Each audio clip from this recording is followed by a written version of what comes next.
we're hoping there was no dead bodies in this pond. So you can put that in the video.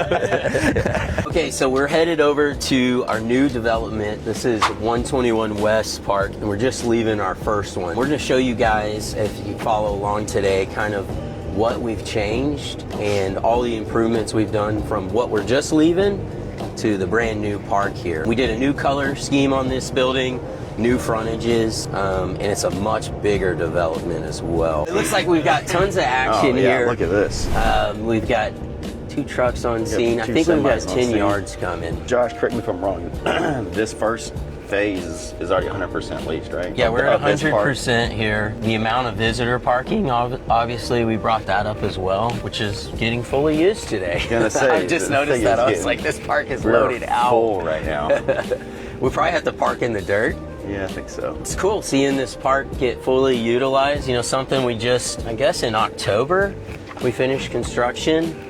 And on the first phase. Yeah, on the first phase, and seeing it all loaded out and everybody working, man, it's a cool feeling. Oh man, let's check it out. To recap, we got one building right here on the north side and then another one. And each one has 5 suites on each side. What we're doing over here is basically an exact replica. We're just adding 2 more buildings, 5 suites each, 10 total. So we'll have, right out here, we'll have 20 total suites, and we're just gonna keep trying to work it down the hill there. Let's check out what we've built, and then we'll work our way around and kind of show you a little bit in depth of the phase 2. The typical company we're looking for is like service-based industry kind of. So we have lots of HVAC companies. We actually have a couple coffee companies over here, construction and plumbing, and that's kind of the gist, is like a lot of service industry. And then we actually have some unique ones like boutiques as well. Whoa, you guys get free services there? I wish, man, I wish.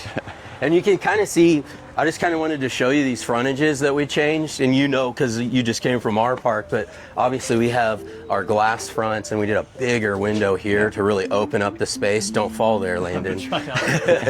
Another thing we really implemented at this new park, boy, it's windy, is tons of visitor parking. So we actually have 12 spots in phase 1. We'll have another 12 in phase 2.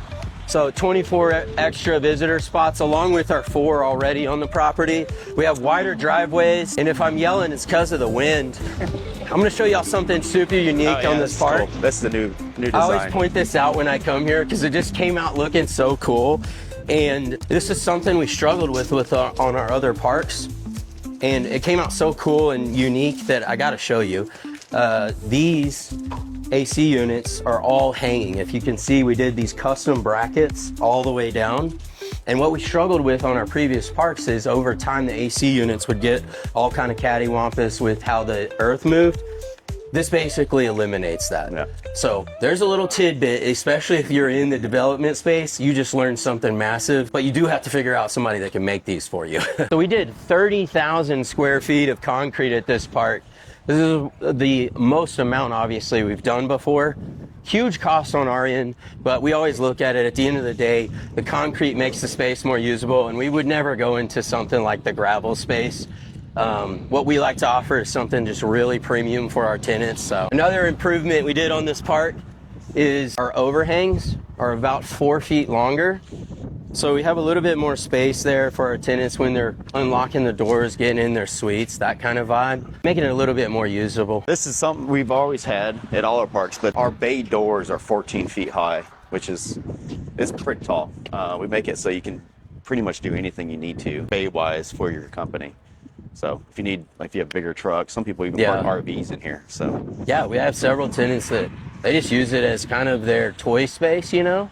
And that's why we do that 14-foot bay door. You'll see a lot of parks, there's several areas they always skimp on, which is like your concrete. Yeah. They'll do gravel instead of concrete. Yep. They'll do those shorter bay doors. It's really just trying to pinch pennies in those areas. And we always look at it like, how do we make a premium space for our tenants that keeps them obviously here for as many years as possible, but also helps their business grow too? Because it doesn't work if their business doesn't grow in our space, you know? That's not a good long-term direction. You know, you say that, it's funny because the way it started was we were leasing a spot at a different park a long time ago. And we were like, we're going to do this. We're going to start building these. We rent from ourselves. We're a customer for ourselves. So we know what we need in these. So like we try to make them as user friendly for whoever's in these because we rent them ourselves. I always told tenants when I was showing them, it's like they work so well because they built for people that use them, because the people that own them use them. Yeah, so exactly. that makes it a really simple product to make, and it makes us kind of make changes in certain areas that really benefit the tenant. Yep. We kind of are an industry first right now.